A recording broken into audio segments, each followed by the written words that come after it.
Page নম্বর 48। এখানে দেখো প্রথম অঙ্কটা করে দেওয়া আছে, তাই আমরা দ্বিতীয় অঙ্কে চলে যাচ্ছি। এখানে ক্রমিক সংখ্যা কিন্তু 1 বলছে, আমরা স্কুল থেকে দীঘা বেড়াতে যাচ্ছি। সকালের ট্রেনে 221 জন এবং দুপুরের ট্রেনে 172 জন যাচ্ছি।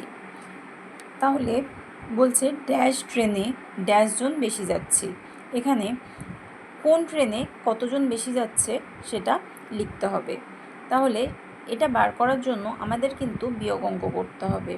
চলো অঙ্কটা কষে নেওয়া যাক। বড় সংখ্যা কত আছে? 221। এখানে আমরা লিখব 221। ছোট সংখ্যা 172, নিচে লিখলাম 172। অঙ্কটা হবে বিয়োগ, তাই বিয়োগ চিহ্ন দিলাম। এটাই কিন্তু এখানেও লিখতে হবে, 221 বিয়োগ 172। এবার বিয়োগ অঙ্কটা করে ফেলি। 2-এর পরে দেখো, 2-এর পর থেকে কত অবধি গুনতে হবে? এখানে যেহেতু ছোট সংখ্যা আছে, এটা হয়ে গেল কত? 11। 2-এর পর থেকে 3, 4, 5, 6, 7, 8, 9, 10, 11, 9 করে 9 বসলো। এখানে 1 এদিকে চলে এসেছিলো, তাহলে এটা হয়ে গেছে কত? 1।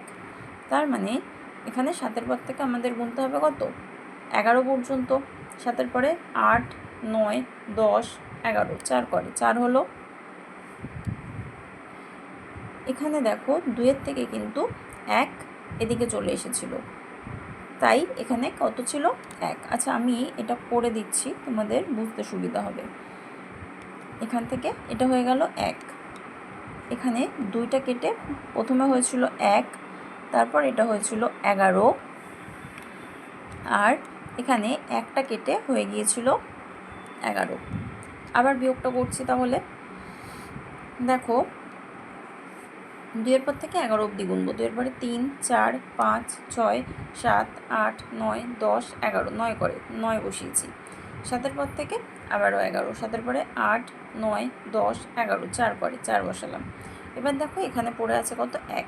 1 আর 1 মিলে গেলে কত হয়? 0, যেটা এখানে হবে না, কারণ এদিকে 0 বসে না। তাহলে আমাদের উত্তর হয়েছে কত? 49। এখানে আমরা লিখে দিলাম 49। এবার এখানে বলেছে কোন ট্রেনে কতজন বেশি যাচ্ছে। তাহলে সকালের ট্রেনে না দুপুরের ট্রেনে?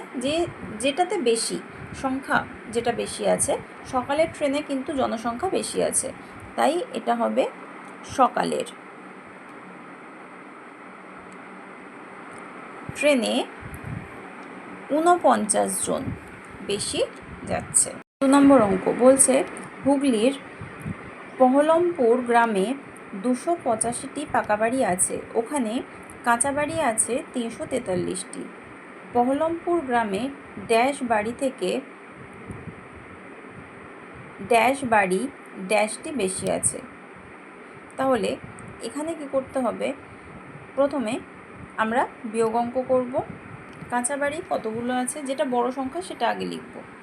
ঠিক আছে, এখানে হচ্ছে 343টা হচ্ছে বড় সংখ্যা, লিখে নিলাম 343। ছোট সংখ্যা 285 লিখে দিলাম। এরপর কি করব? আমরা বিয়োগ অঙ্কটা করে নেব। 5-এর পর থেকে 13 পর্যন্ত। 13 কি করে হলো? এখান থেকে 4কে কেটে আগে 3 করে নিলাম, এটা 3কে কেটে হয়ে গেল 13। এখান থেকে ধার চলে গেছে 10। তাহলে 5-এর পর থেকে আবার 13 পর্যন্ত গুনতে হবে। 5-এর পরে 6, 7, 8, 9, 10, 11, 12, 13 কত করে হয়েছে? 8 করে, তাহলে এখানে হবে 8। এরপর 8-এর পর থেকে 3 গুনতে পারবো না, ছোট সংখ্যা, তাহলে আবার কি করতে হবে? এখান থেকে শতকের ঘর থেকে ধার নিতে হবে, নিয়ে দশকের ঘরে যোগ করতে হবে। তাহলে এখন আর তাহলে 3 থাকবে না, 3টা কেটে করে নিলাম 2, এখানে 3টা হয়ে যাবে 13। এবার আমরা গুনবো 8-এর পর থেকে 13 পর্যন্ত। 8-এর পরে 9, 10, 11, 12, 13 কত করে হচ্ছে? 5 করে, তাহলে আমরা লিখব 5। এখানে ওপরে 2 আছে, নিচেও 2 আছে, 2 2 মিলে গেলে 0, এদিকে কোনো 0 বসে না, তাই এখানে উত্তর হবে 58।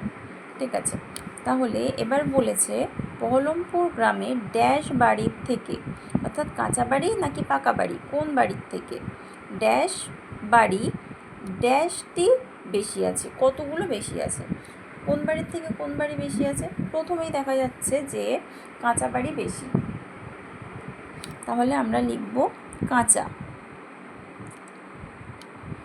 কাঁচা বাড়ির থেকে পাকা বাড়ি কটি বেশি আছে, 58টি, লিখে দিলাম।